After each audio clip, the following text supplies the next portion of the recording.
Hello there. Today we're going to be talking about the Captain Boomerang build. I'm just going to say right off the bat, this build is stupid, and it feels like you shouldn't be allowed to do this, but here it is.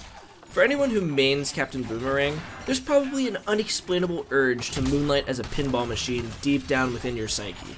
Well, now with this build, you no longer have to suppress that urge, as this build allows you to do just that.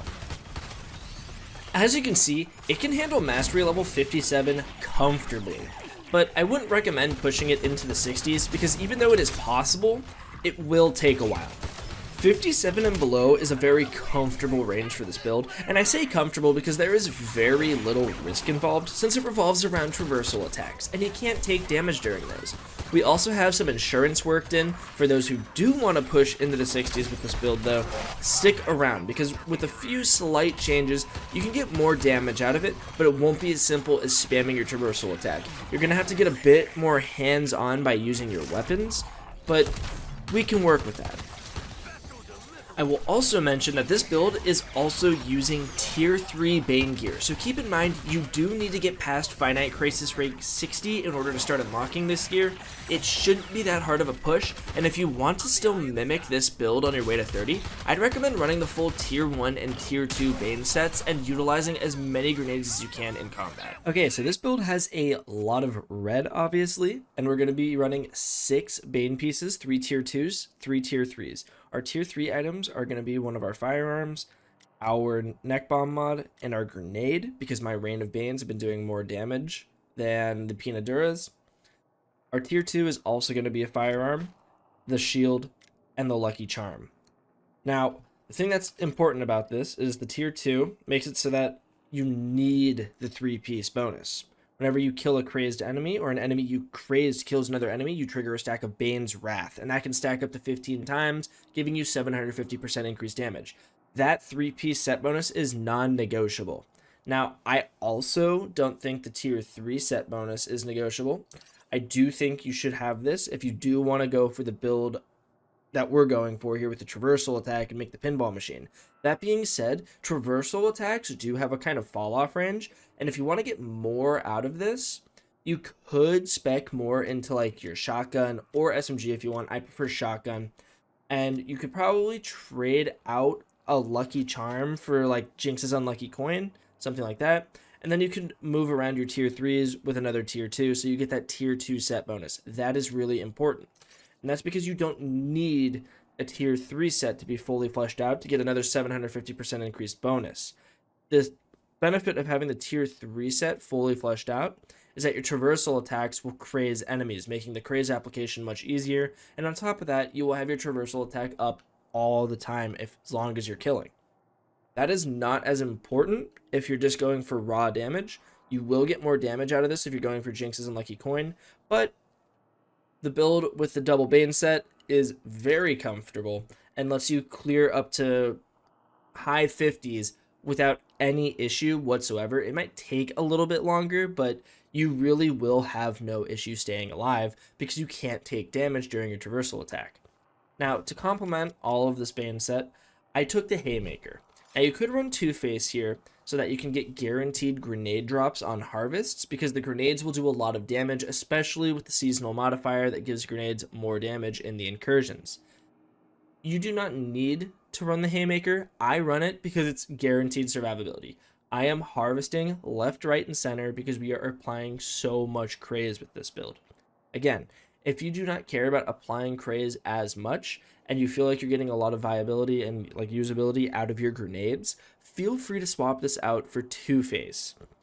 Then you will have 100% grenade regeneration on harvest kills or harvest hits even, and then those grenades are really going to be packing a punch during this.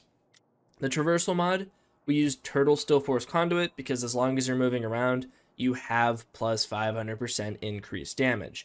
Now, I have thought about this and done a lot of testing, so anyone that thinks that you should take Party Starter over this, do not do that. I cannot exaggerate how quickly you are going to have your traversal attack up. You are going to be using it far more than you're going to be able to keep this combo up. But if you do really want to use Party Starter for that 600% increased traversal attack damage, I personally do not recommend this, but if you're dead set on running this, I would highly recommend using a free flow. So free flow gives you 4 times combo anytime you just use a melee. You won't be using your suicide strike like at all during this build if you do want to go down that route, because you're just going to be using a traversal attack. Again, I highly recommend is using Two-Face if you do not want to use Haymaker for survivability, but if you are going down that party starter route, you're probably going to want to pair it with a free flow. Now, there is a talent that does this as well for you, but in my opinion, that is also not worth taking because you're going to lose a lot of your independent traversal attack resource generation.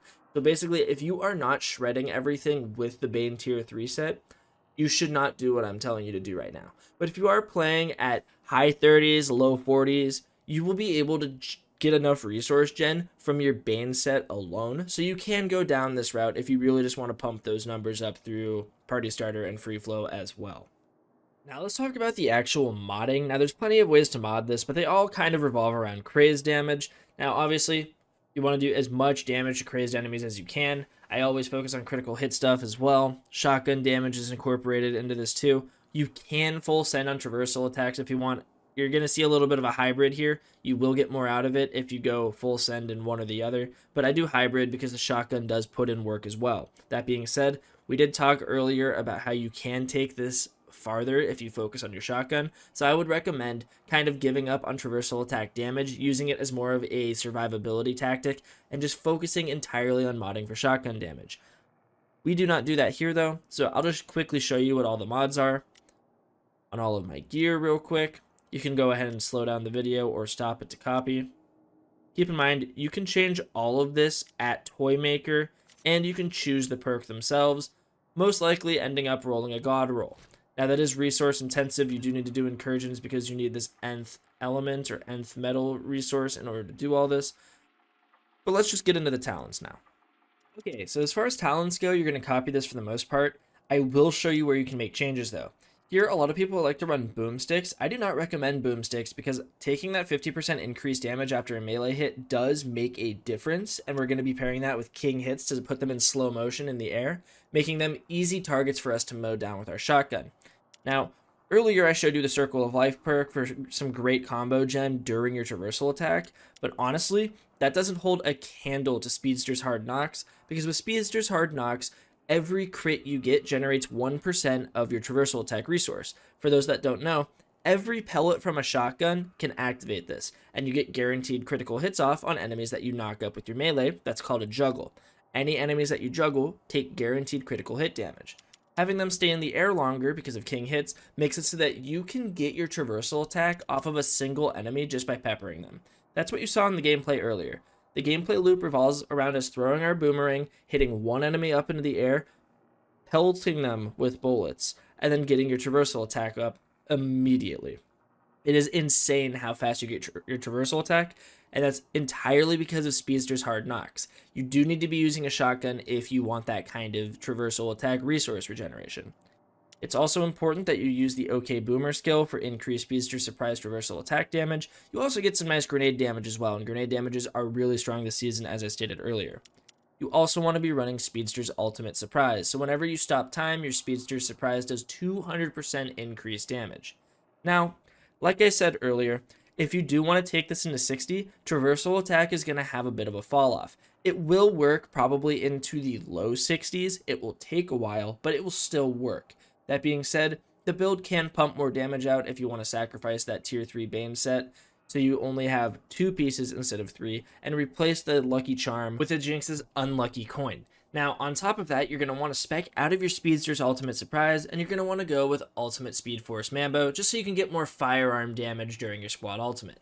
You also want to switch OK Boomer out for Admiral Boomerang, so that you can have more overall damage instead of just targeted traversal attack damage. Again, if you're pushing 60 plus only is this important, because your shotgun will outdamage your traversal attack. Your grenades will also do that, so you could technically keep OK Boomer on if you're running that two-phase harvest setup and you're just getting constant grenades back from harvesting. But unless you're doing that, you want to have more firearm damage, which you will only be getting out of Admiral Boomerang because it's an overall damage increase. That about does it for the Captain Boomerang build. Here in the background, you can see it being used as a hybrid between shotgun and traversal attack, which is what I personally recommend. This build is incredibly fun, and since Boomerang's traversal attack is flooding your brain with dopamine because he turns into a funny pinball machine man, I'm sure many of you will enjoy this too, especially when it's one-tapping everything below mastery level 50. If you see any areas to improve that I haven't covered in this video, please let me and everyone else know in the comments below.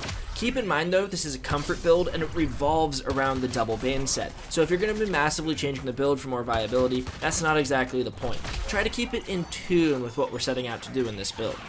If you enjoyed the build or found it helpful, please consider leaving a like, comment, and subscribing as it massively helps out the channel and I appreciate it a ton. If you ever want to hang out live, check my Twitch in the description below. I hope you all have a great day. I'm Hatterax, signing off. Peace.